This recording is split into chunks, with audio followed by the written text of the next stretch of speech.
This time we will discuss what is FICO. The company FICO, Fair Isaac and Company, was founded in 1956 by engineer Bill Fair and mathematician Earl Isaac. Nowadays, it is a public company traded on the New York Stock Exchange. FICO is not owned by the U.S. government. Neither is it owned by any of the three credit bureaus. FICO is a company that creates scoring models which rates consumers' lending risks. Scores range from 350 all the way up to 850. The higher the better. FICO has several scoring models. Actually, there are over 100 FICO scoring model versions. FICO 9 is the newest, but all of the scoring models are used daily in lending decisions, and every scoring model will result in a slightly different FICO score. For example, the FICO score that you find for free on your credit card statement might not be the same score used for a mortgage loan. There are other scoring models out there like Vantage Score and CE Credit Score, but FICO is by far the biggest and most widely used. FICO claims that the stunning numbers of over 90% of lending decisions that are done using a scoring model use the FICO score model. Hope you enjoyed today's episode. Please come back for more.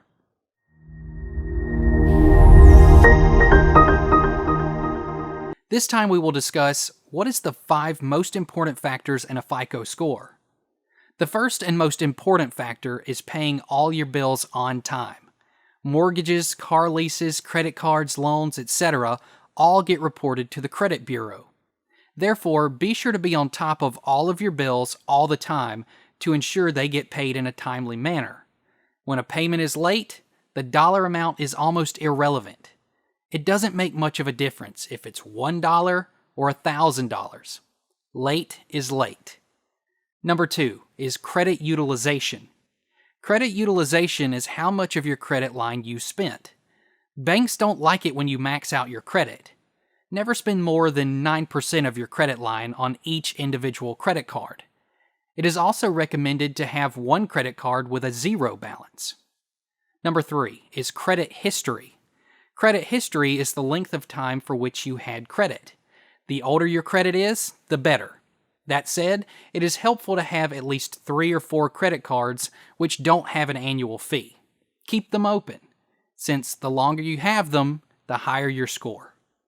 Number 4 is credit mix, which is how many types of credit you're able to juggle. It is beneficial to have a total of 5 active trade lines with a mix of installment loans and revolving credit cards. Number 5 is new credit. Opening too many new accounts in a short period of time will affect the new credit factor. Try to avoid opening more than 2 or 3 new credit cards in a 6-month period. Hope you enjoyed today's episode. Please come back for more.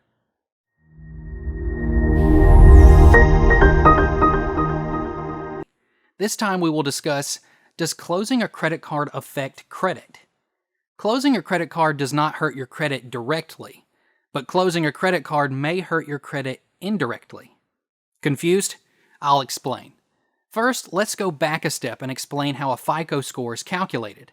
A FICO score is calculated by the following: 35% timely payments, 30% credit utilization, 15% credit history, 10% credit mix, and 10% new credit.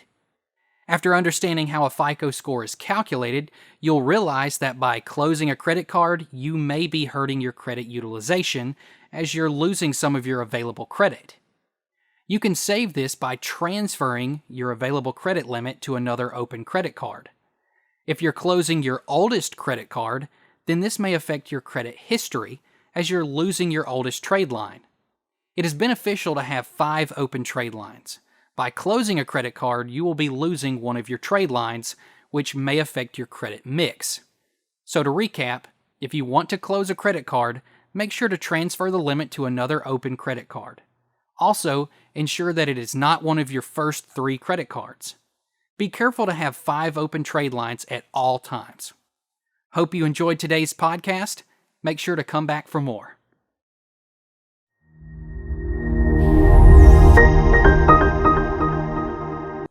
Buying a house is probably the biggest purchase you will ever make in your lifetime, unless you end up buying buildings in Manhattan. When you are purchasing a house and applying for a mortgage, it is also the most important time for you to make sure your credit score is at its best. The better your score is, the better interest rate you will get on the mortgage loan. A better score may result in saving you thousands of dollars in interest. Let's discuss how long before applying for a loan should you not open any credit cards. 10% of the FICO scoring model is based on new credit. You probably will want to hold off from applying for a new credit card within the 6 months before applying for a mortgage, since in that period your score may still be lower as an effect from the new credit card. Hope you enjoyed today's episode. Please come back for more.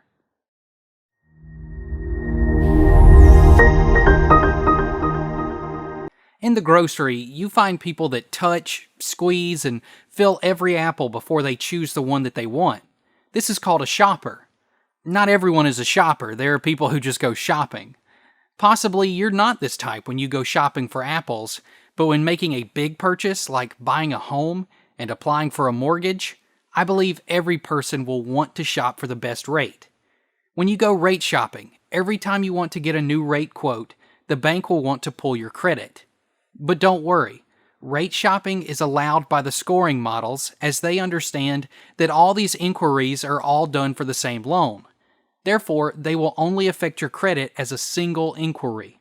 But be aware that the FICO 4 model, which is the FICO model used by mortgages, only allows 15 days for rate shopping, so make sure all inquiries are done within a 15-day period. Hope you enjoyed today's episode. Please come back for more.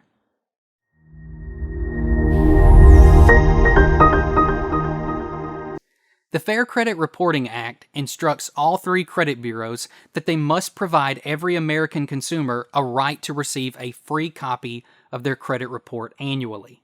But as the saying goes, when getting free honey, you may get stung too. So here in this post, I will go through how and when to request your free annual report. I will also explain when to make sure you don't get stung. The 3 credit bureaus, Experian, Equifax, and TransUnion, have set up together a one-stop shop where you can request your annual free credit report from all 3 bureaus. You can request the report in a choice of 3 ways. Online, visit annualcreditreport.com, fill out the form found there. By phone, call 1-877-322-8228 and follow the prompts.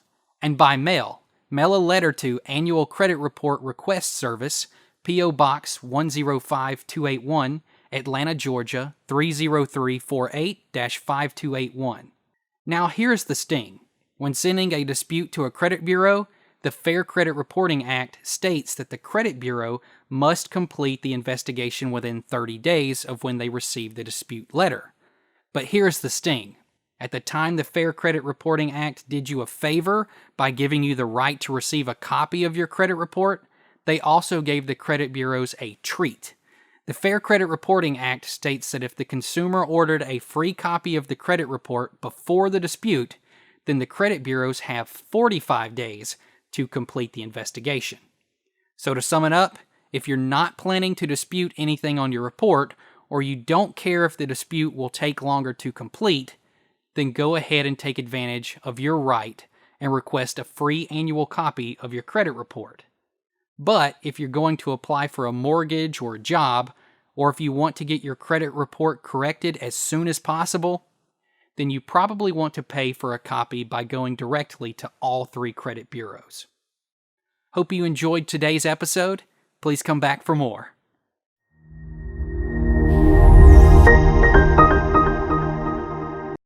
Hi, and welcome to the Help Me Build Credit podcast. This week we will discuss credit utilization. Credit utilization is how much of your credit line you spent. Credit utilization accounts for 30% of the FICO scoring model. Banks don't like it when you max out your credit. Never spend more than 9% of your credit line on each individual personal credit card.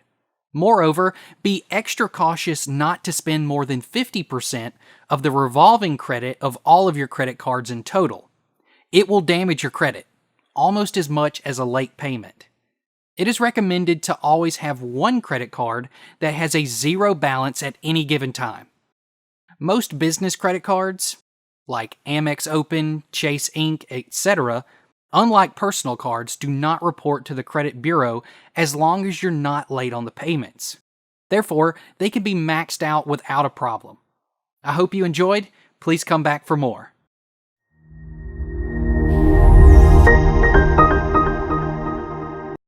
Hi, and welcome to the Help Me Build Credit podcast. This week, we will discuss a quick method on how to get approved for a first credit card. This method is called piggybacking. It works as follows. You will need to get yourself added on your parents', spouse's, or friend's credit card as an authorized user.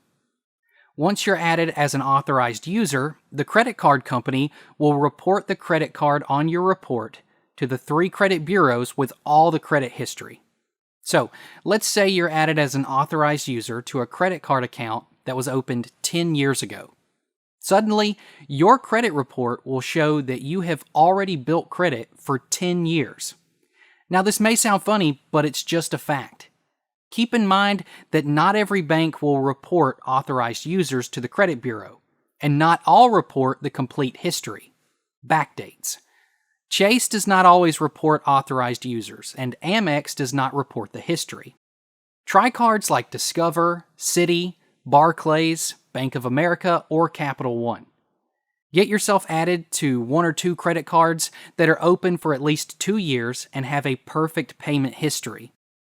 The authorized user will show on your report after about 30 days. At that point, you should be able to get approved for a lower-end credit card like the Capital One Journey, Chase Freedom Student Card, etc. Hope you enjoyed. Please come back for more.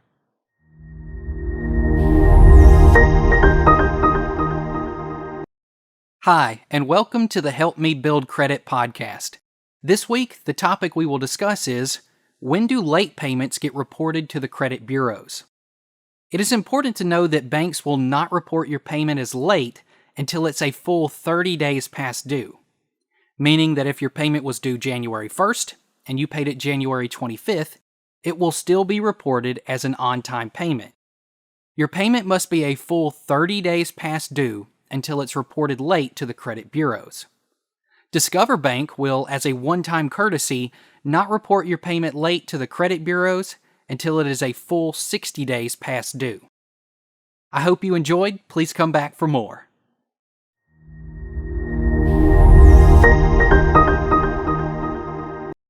Hi, and welcome to the Help Me Build Credit podcast.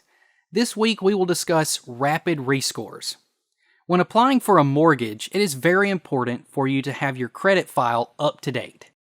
That's why most mortgage brokers and lenders offer a service called a rapid rescore. A rapid rescore can get information updated on your credit report in as fast as 48 hours. A rapid rescore works as follows. You will need a letter from your bank confirming the correction that needs to be updated on your file. For example, if you paid up a balance, ask the bank to fax you a zero balance letter.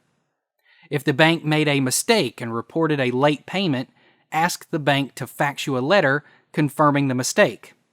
Once you receive the letter, give it to your mortgage broker and ask him to send it in to the credit bureau using a rapid rescore company he or she is affiliated with.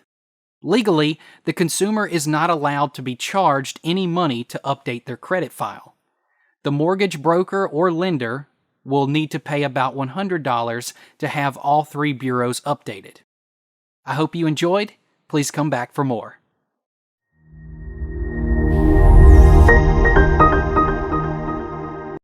Welcome to the Help Me Build Credit podcast. This week we will discuss if utility bills help build credit. Getting a bill in the mail is not one of the most exciting times in life. Responsible people, though, make sure that their utility and phone bills get paid on time. That's why I get asked this question very often. How come I don't have credit? I pay my rent and all my utility bills on time. Here's your answer. Utility and phone bills do not help build credit. The credit bureaus claim that the reason why on-time utility bill payments are not reported is that they are not loans. But that's not 100% correct. What's the difference if a bank lends you money or if a utility company lends you water? They both are giving you goods on the condition of repayment. The real reason why utility bills are not reported is simple. The credit bureaus charge a fee for the companies who want to report to them. Utility companies feel that they do not have any benefit from reporting their bills to the credit bureaus. Therefore, why pay? I hope you enjoyed. Please come back for more.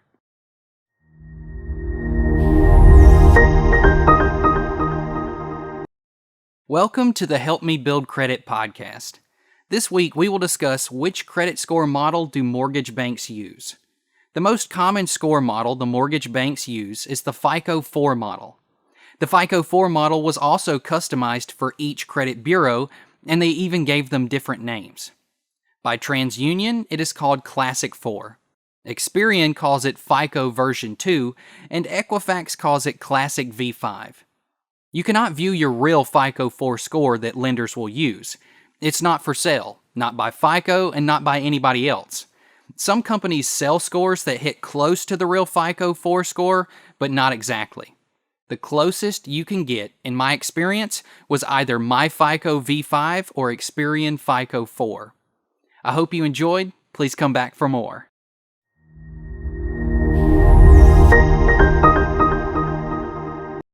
Welcome to the Help Me Build Credit podcast.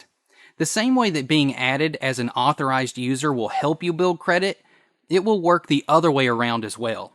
If you are an authorized user on an account that has late payments or high balances, then that will affect your credit.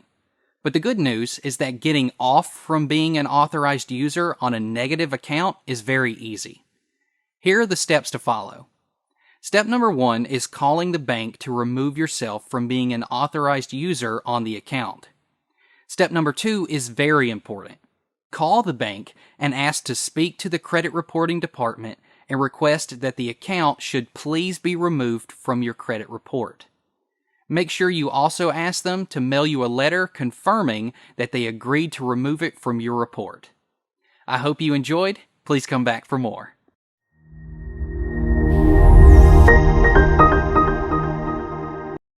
Welcome to the Help Me Build Credit podcast.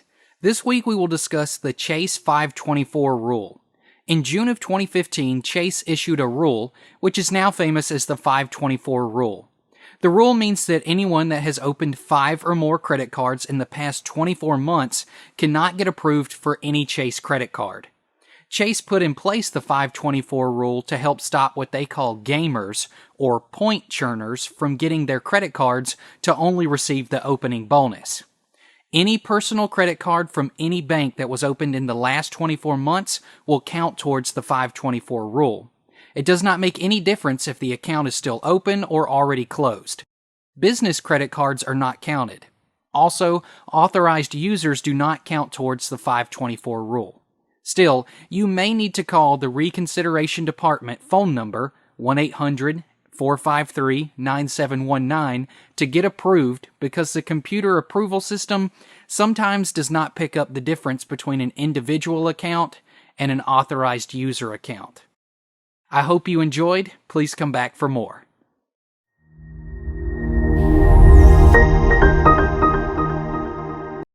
Welcome to the Help Me Build Credit podcast.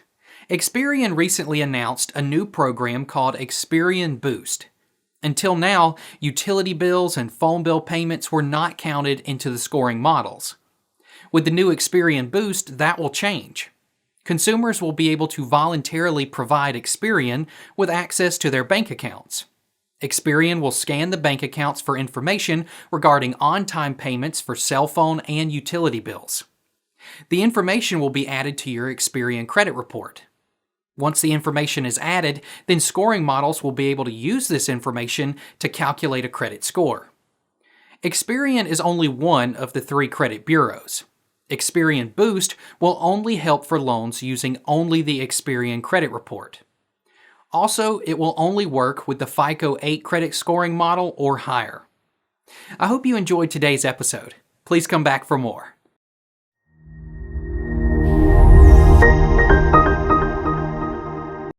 Welcome to the Help Me Build Credit podcast. This week, we will discuss why DLA is so important. DLA stands for Date Last Activity. Credit models like FICO will only factor in positive trade lines that are active. You may have a credit card account that is 10 years old, but if you did not use the account within the last 6 months, then FICO may consider it inactive. This will cut out the positive account from helping you add points to your credit score. So, letting your old credit cards just lay around in your sock drawer will not help you build credit. I hope you enjoyed today's episode. Please come back for more.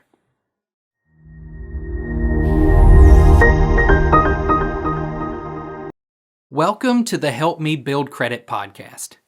Today we will discuss some New York City collection laws you would want to know. Number 1, all debt collection agencies which collect debt in New York City must be licensed by the DCA to collect debt. Number 2, in New York City, all debt collection communications must include the following: the name of the debt collection agency, the name of the original creditor, the amount of debt, and a callback number to a phone line that is answered by a live person in less than 60 seconds.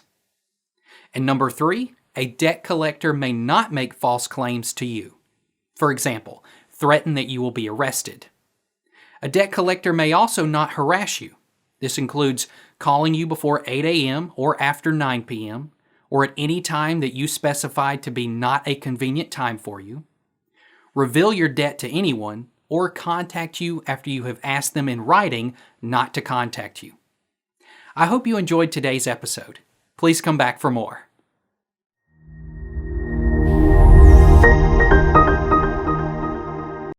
Welcome to the Help Me Build Credit podcast. This week, we will discuss how long a charge-off or a collection stays on your credit report. A charge-off account can stay on your credit report for up to 7 years from the date the account was charged off. That's 7.5 years from the date the account started being in late status. In New York, a paid charge-off account can remain on your credit report for only up to 5 years. A collection will stay on your report for 7.5 years from when the original account started being in late status. In New York, a paid collection can remain on your credit report for only up to 5 years. I hope you enjoyed today's episode. Please come back for more.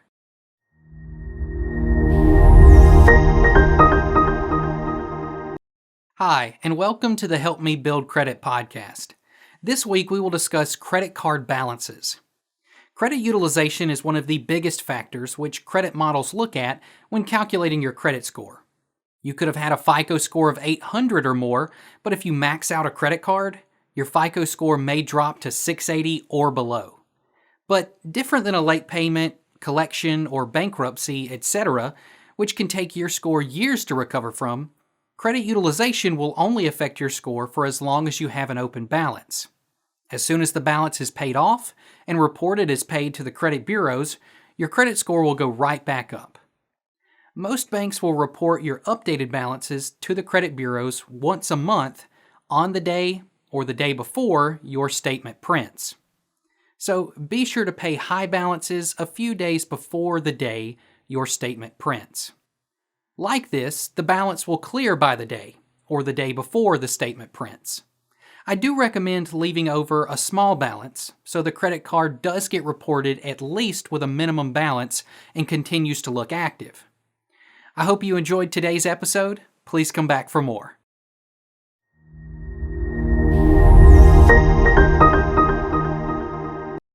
Hi, and welcome to the Help Me Build Credit podcast. This week, we will discuss what you need to know about a credit card grace period. When you make a purchase on a credit card, as long as you pay your balance in full every month, you will not have to pay interest on new purchases until the due date on your statement. But if you carry a balance from month to month, the new purchases do not have a grace period, and you will be paying interest from day one. Therefore, if you have a credit card that you're carrying a balance on, stop using that card immediately. Rather, use a different card for new purchases because that credit card that is carrying the balance does not have a grace period, and you will be paying interest on new purchases from the day of purchase. I hope you enjoyed today's episode. Please come back for more.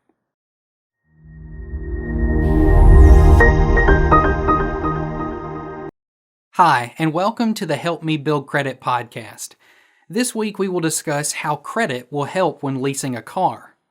When applying for an auto loan or car lease, banks will always pull your credit before approving you for the loan. In order to get the best deals on an auto lease, banks will want you to be in the prime credit category. But credit won't only help with getting approved for the lease.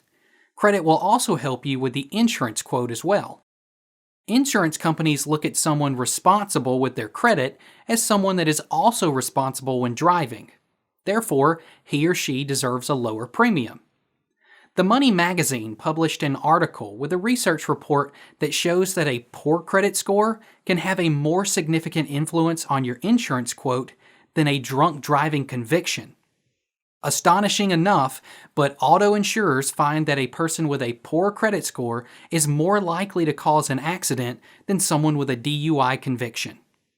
I hope you enjoyed today's episode. Please come back for more.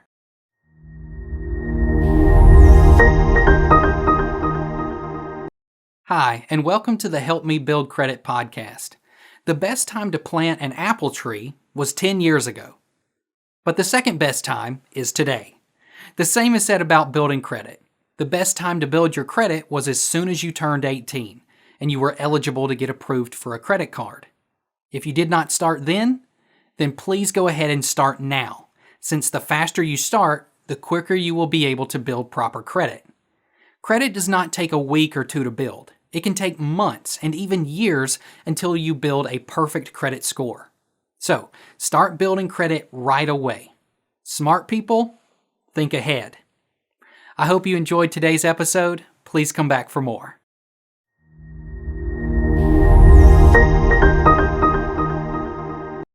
Hi, and welcome to the Help Me Build Credit podcast. This week we will discuss how to apply for a business credit card without an LLC or corporation. You can legally apply for a business credit card using your Social Security number as the tax ID. Here is how you need to fill out the application. For legal business name, write your own name. For type of business, company structure, choose the option Sole Proprietor. For the tax ID, enter your own Social Security number. For business category, fill out whatever type of business you have. For example, if you sell your own knitted hats, then your type of business is retail, etc. Do the same where it says business type and subtype. For number of employees, put in as applicable. If it's 0, write 0.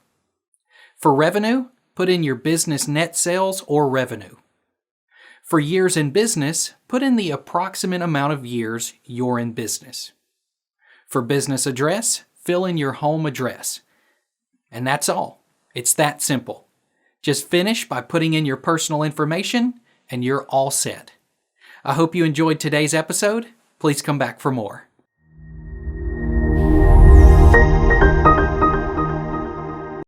Hi, and welcome to the Help Me Build Credit podcast. This week we will discuss medical collections. Usually, the biggest threat the medical collectors will use to convince you to make payments is that they will report the medical collection on your credit report, which will affect your credit score. Here's what you should keep in mind. In 2017, Congress issued a law that medical collections cannot appear on your credit report until they are 180 days past due. This law is to protect consumers in a case that the medical bill was not paid because the insurance company failed to pay on time and it's not the consumer's fault. The second thing to keep in mind is that the latest FICO score, FICO 9, gives medical collections special attention. A medical collection will not affect your credit score as much as a non-medical collection. Also, with the FICO 9 scoring model, a paid collection will never affect your credit score. But the issue is that, unfortunately, most lenders at this date do not use the newest scoring models. I hope you enjoyed today's episode. Please come back for more.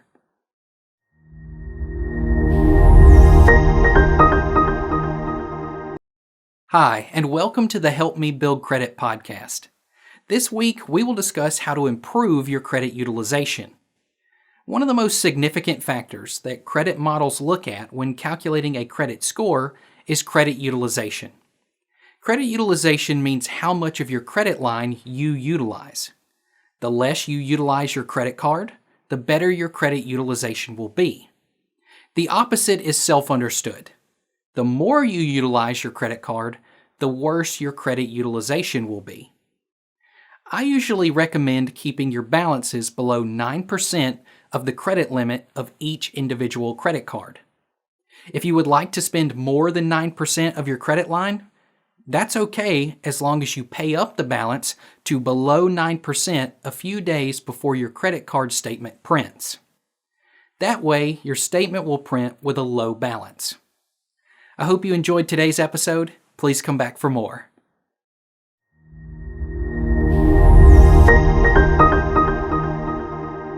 Hi, and welcome to the Help Me Build Credit podcast. This week, we will discuss how credit utilization is calculated for charge cards or no preset limit credit cards. Credit utilization is calculated by your current balance versus how much percent of your available credit or credit line was used. But when it comes to charge cards, like the American Express Gold and American Express Platinum credit cards, there's a problem in that these charge cards don't have a preset credit limit. In the past, FICO used to use the highest balance within the last 24 months as the credit limit. Based on that amount, they used to calculate the credit utilization. For example, if your highest balance you had on a charge card was $10,000, and in the last month you spent on the same charge card $5,000, your credit utilization would be 50%. The problem was that if someone had the same spending pattern every month, then his credit utilization would always be maxed out or close to maxed out. In the last few years, FICO has announced that charge card balances will no longer be factored into credit utilization calculations. This means that having a high balance on a charge card will not affect your credit utilization any longer. But it is important to note that even if FICO changed the way they will calculate charge card utilization on their newer models, unfortunately, when it comes to mortgages, the very old FICO versions are still used. Therefore, at the time when applying for a mortgage, using a charge card will still affect your credit utilization. I hope you enjoyed today's episode. Please come back for more.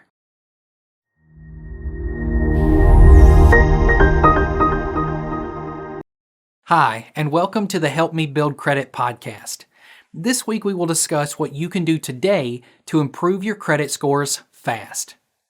Credit utilization is a biggie when it comes to credit. If you have high balances, your credit score will be low.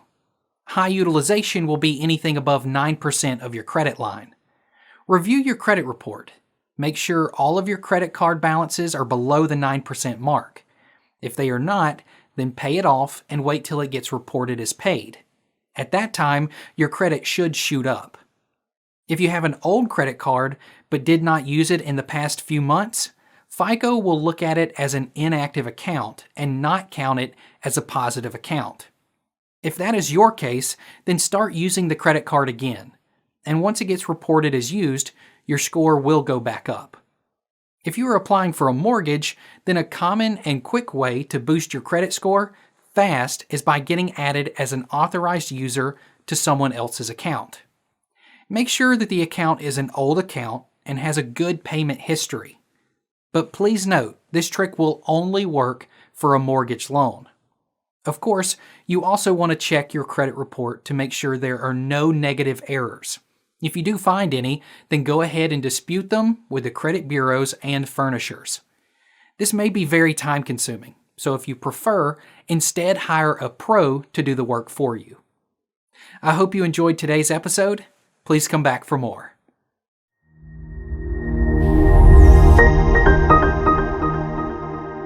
Hi, and welcome to the Help Me Build Credit podcast. This week, we will discuss some tips on how to co-sign responsibly. Many people who are homeowners today would not have been able to do it without a cosigner. But co-signing on a mortgage puts a lot of risk on the table as well. So here are some tips on how you can co-sign responsibly. Double check the primary borrower's finances. Make sure there is also some breathing space financially, just in case an emergency comes up. Banks check finances before approving a loan, and so should you. Make sure you will receive statements in the mail. Banks do not send statements to the cosigner unless it's requested. Have the primary give you 3 months' worth of mortgage payments to put in escrow to use just in case the primary borrower fails to make a payment. Have the primary borrower commit to you that as soon as he or she becomes mortgage eligible, they will immediately refinance the mortgage loan and remove you from being a cosigner. I hope you enjoyed today's episode. Please come back for more.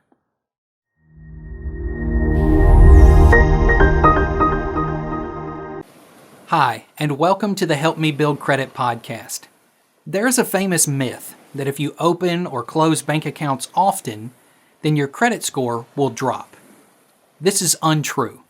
Scoring models do not know you personally. They only know the things about you which are on your credit report. There's no section on your credit report which lists the bank accounts you opened or closed. Therefore, this information can't affect your credit score. When you open a bank account, the bank may want to do a soft credit pull to view your credit file to determine if they want to do business with you. The credit bureaus never show a soft credit pull to anyone else except to you. So again, scoring models have no way of knowing how many bank accounts you have or if you open them or close them often. I hope you enjoyed today's episode. Please come back for more.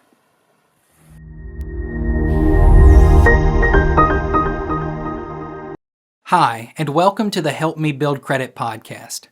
This week we will discuss what you need to know about penalty APR.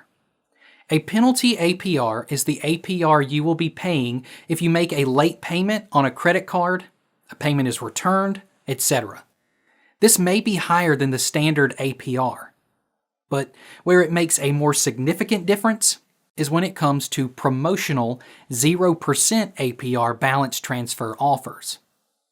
Before taking advantage of any of these offers, keep in mind that if you end up being late, it happens to the best of us, or a check is returned, then the penalty APR may kick in, and you will be losing the 0% APR offer for up to 6 months. Not every credit card has a penalty APR, and with personal credit cards, the penalty APR will only kick in if your payments are 60 days past due. With business credit cards, the penalty APR might kick in much faster. So, before you take advantage of a balance transfer offer, make sure you familiarize yourself with the penalty APR. I hope you enjoyed today's episode. Please come back for more.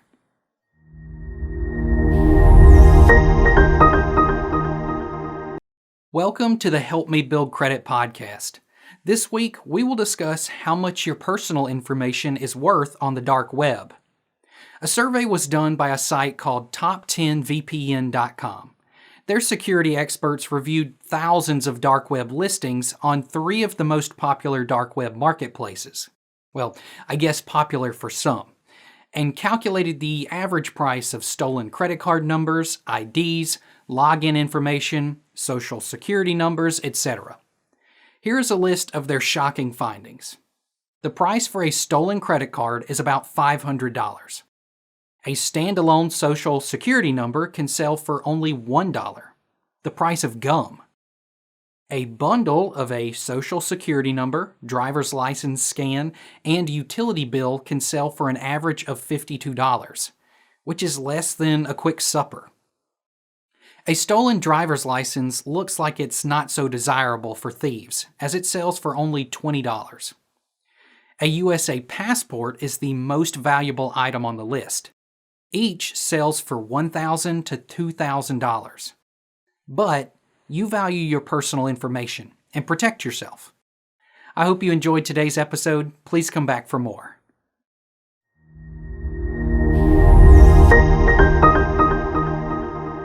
Hi, and welcome to the Help Me Build Credit podcast. This week, we will discuss what you need to know about reconsidering a declined credit card application.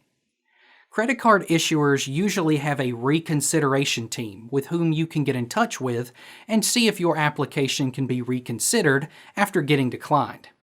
In my experience, I've gotten many credit cards approved after trying a reconsideration.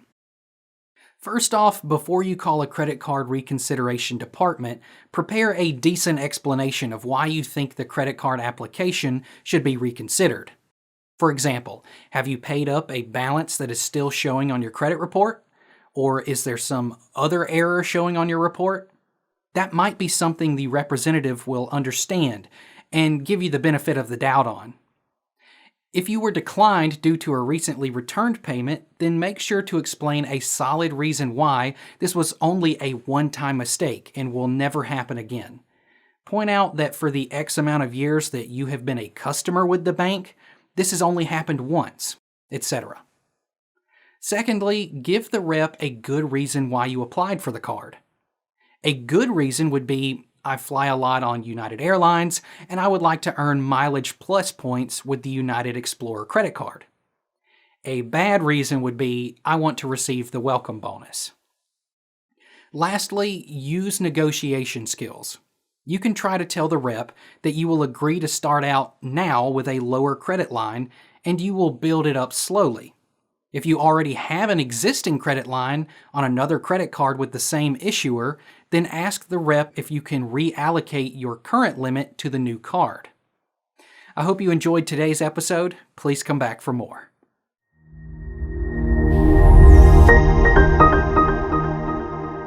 Hi, and welcome to the Help Me Build Credit podcast.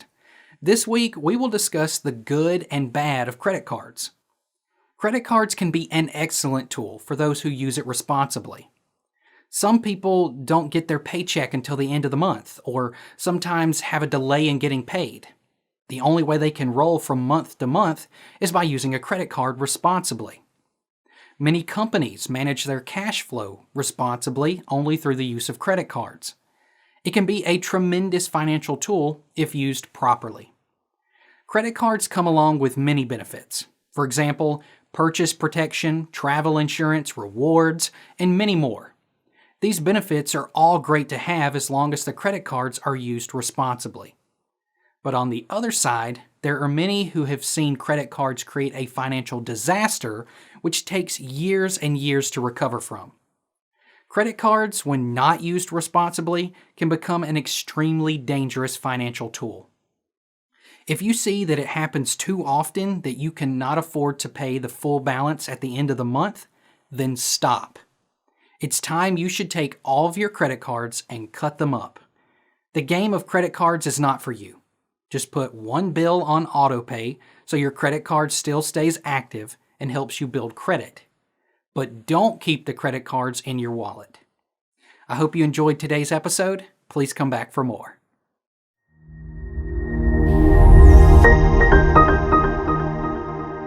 Hi, and welcome to the Help Me Build Credit podcast. This week we will discuss the differences between revolving loans and installment loans. Revolving loans are any loans which do not have a fixed amount that needs to be paid each month. For example, a credit card. An installment loan is a loan that has a fixed amount to be paid each month.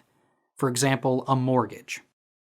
High credit utilization will only affect your credit on revolving loans. Revolving loans have a bigger positive impact on your credit score than installment loans. FICO considers someone paying a credit card on time more responsible than someone paying their mortgage on time, as if you don't pay your mortgage, you can lose your home. Revolving loans are usually harder to get approved for than installment loans.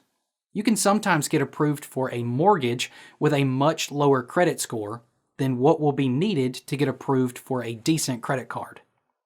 I hope you enjoyed today's episode. Please come back for more.